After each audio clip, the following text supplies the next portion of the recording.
Bonjour, je m'appelle Manon, je suis journaliste stagiaire à Maurienne TV. Je suis avec Jackie Opinel. Comment est venue cette idée de créer un musée? Alors, le musée a été créé dans l'ancienne coutellerie de Saint-Jean-de-Maurienne que je dirigeais et dans laquelle je fabriquais des couteaux après mon grand-père, après mon père, et moi j'ai été coutelier.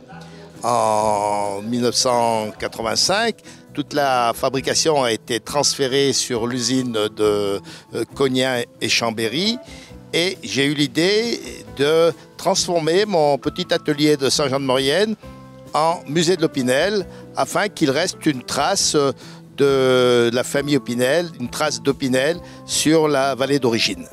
Je suppose que le musée était différent que celui d'aujourd'hui.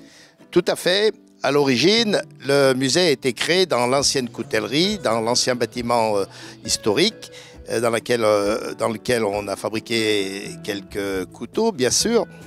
Et puis au cours du temps, puisque le musée a 33 ans cette année, au cours du temps, il a subi des évolutions. Une première transformation et modernisation en 2013, lorsque mon fils Maxime Opinel est venu me rejoindre. Et puis en 2018, où on a fait un grand hall d'entrée, d'accueil pour recevoir le public de plus en plus nombreux.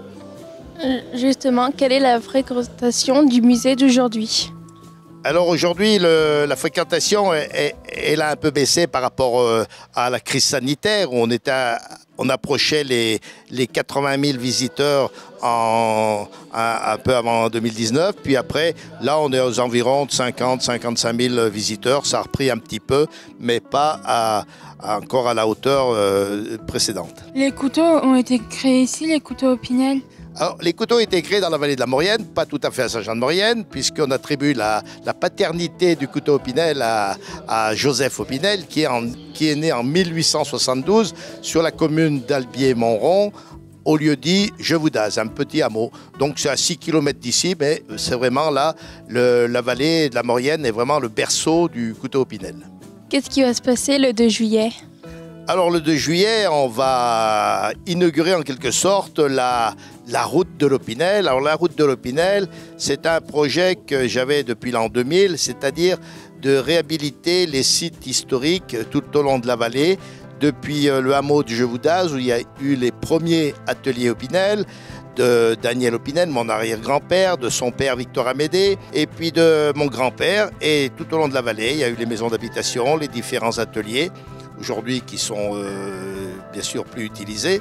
Et on a voulu réhabiliter cet itinéraire qui va procurer une petite promenade pour les visiteurs, voire aller jusqu'à l'origine du couteau Opinel. Je crois savoir qu'il va avoir un nouveau atelier qui va ouvrir à Villars-Gondran. On a voulu développer la vente en ligne, la vente Internet par correspondance. Et aujourd'hui, on exerce cette activité qui est très importante pour Opinel dans le musée. Le musée n'a pas été fait pour ça. Et justement, pour accompagner ce développement économique, on va bâtir un nouveau local logistique sur la commune de Villars-Gondran dans la zone artisanale. Est-ce que vous êtes toujours aussi fort au judo? Aujourd'hui, j'ai pris ma 63e licence de judo. Ça fait qu'il y a pas mal de décennies que j'ai pratiqué. Aujourd'hui, j'assiste aux compétitions des autres. Je suis président d'honneur du club de Saint-Jean-de-Maurienne, auquel j'ai toujours participé, avec mon maître René Mixa. Mais aujourd'hui, je fais l'entraînement physique dès que je peux, mais les combats, tout ça, ça fait partie d'une autre époque. Merci Jackie. Je vous en prie, merci à vous et bon courage. Merci.